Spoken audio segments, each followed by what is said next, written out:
Halo guys, kali ini kita akan mendiskusikan hal yang cukup menarik. Karena kenapa menarik? Karena memang ini adalah sebuah fenomena, sebuah tren di luar sana tentang maraknya bimbel khusus kedokteran. Nah, jadi kalau memang mungkin teman-teman berniat untuk kuliah di jurusan kedokteran dan mungkin sekarang lagi melihat penawaran online ataupun offline mengenai bimbel kedokteran, teman-teman mungkin bisa menyaksikan video ini dengan baik, karena saya mencoba memberikan arahan, memberikan penjelasan lah ya mengenai bimbel kedokteran, penting atau enggak gitu ya.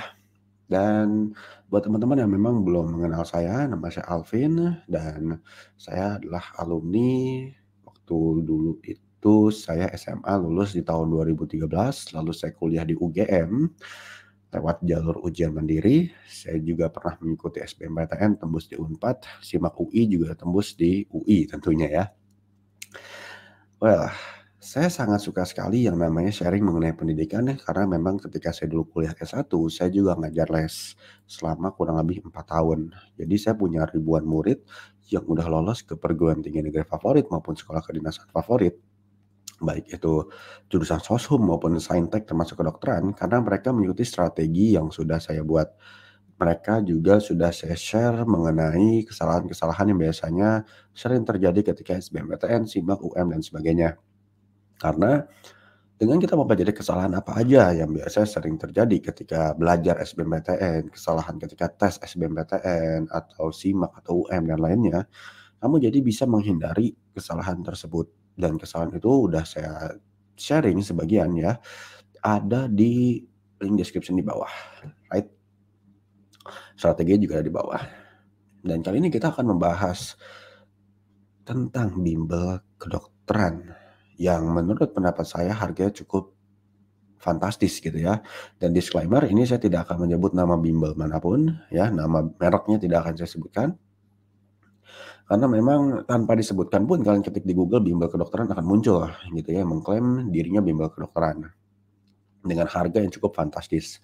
Kalau saya ngelakuin sedikit research, itu harganya di sekitaran 20 juta sampai 200 juta.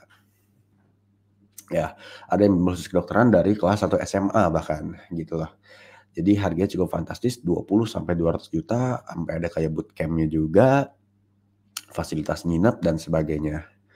Tapi yang perlu teman-teman soroti pertama itu adalah apa perbedaan antara bimbel kedokteran dengan bimbel biasa? Karena begini guys, kalau kalian tidak menemukan antara perbedaan bimbel kedokteran dengan bimbel biasa, mau ngapain bayar mahal-mahal gitu loh. Gini loh, sekarang gini ya logikanya. Ketika teman-teman ikut SBMPTN atau ujian mandiri untuk mengambil jurusan kedokteran, teman-teman akan tes apa? Saintek, Soshum, atau IPC? Jawabannya adalah Saintek, ya dong. Bimbel kedokteran, tesnya Saintek.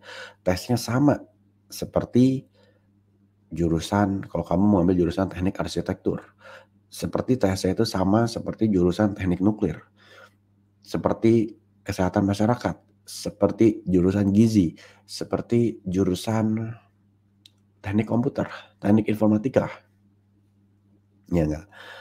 Artinya tes antara kedokteran dengan tes saintek lainnya tuh tidak ada bedanya. Ditambah memang tes untuk kedokteran sendiri tidak membutuhkan nih yang namanya portofolio. Tidak seperti kamu mau tes SBMPTN untuk FSRD ITB. Kalau FSRD ITB kamu mungkin membutuhkan portofolio, entah seni gambar, seni apa gitu kan. Ataupun jurusan olahraga, kamu membutuhkan portofolio misalnya. Tetapi kalau kedokteran, kalian tidak membutuhkan portofolio kayak bedah mayat misalkan, atau portofolio keberhasilan kamu OSN biologi misalkan, ya enggak? Jadi ya sekarang yang menjadi pertanyaan adalah apa bedanya antara bimbel kedokteran dengan bimbel biasa gitu? Karena saya tidak menemukan perbedaan yang cukup signifikan, kecuali mereka mengklaim katanya bimbel kedokteran itu pertemuannya lebih intens. Bimbel kedokteran itu katanya pertemuannya lebih mantap katanya. Balik lagi ya, ketika saya SMA dulu saya pun ikutan bimbel di salah satu bimbel konvensional yang cukup besar, sangat besar bahkan, itu kita itu bayar murah per semester kayak 3 juta gitu loh waktu dulu ya, sekarang mungkin 5 atau 6 juta per semester, atau 1 juta per bulan logikanya ya nggak? Semester kan 6 bulan tuh. Nah teman-teman bayangin, saya mendapatkan sebuah fasilitas berupa boleh tanya mentornya sepuasnya, di salah satu bimbel yang terbesar di Indonesia. Akhirnya saya waktu itu nanya mentornya itu untuk matematika doang, karena saya nggak suka pelajaran sejarah, ekonomi, geografi itu diterangin, saya nggak suka. Saya maunya, "Lo kasih aja ke gue semua materinya, gue baca sendiri. Kalau nggak ngerti entar gue tanya," kasarnya gitu. Tapi pada kenyataannya saya lebih memilih untuk matematika aja yang saya tanya, statistik misalkan, limit, integral, karena kan buat SBMPTN tuh ada beda gitu loh, yang diujiin lebih susah. Nah, sekarang balik lagi ke teman-teman, kalau mereka menjanjikan pertemuan yang lebih intens dengan harga 20 sampai 200 juta, bimbel konvensional juga sama kok gitu loh. Serius, harganya lebih terjangkau. Karena ya balik lagi, buat apa ikutan bimbel-bimbel kedokteran ini kalau memang tidak ada bedanya dengan bimbel konvensional. Ini hanya kayak positioning branding aja gitu loh.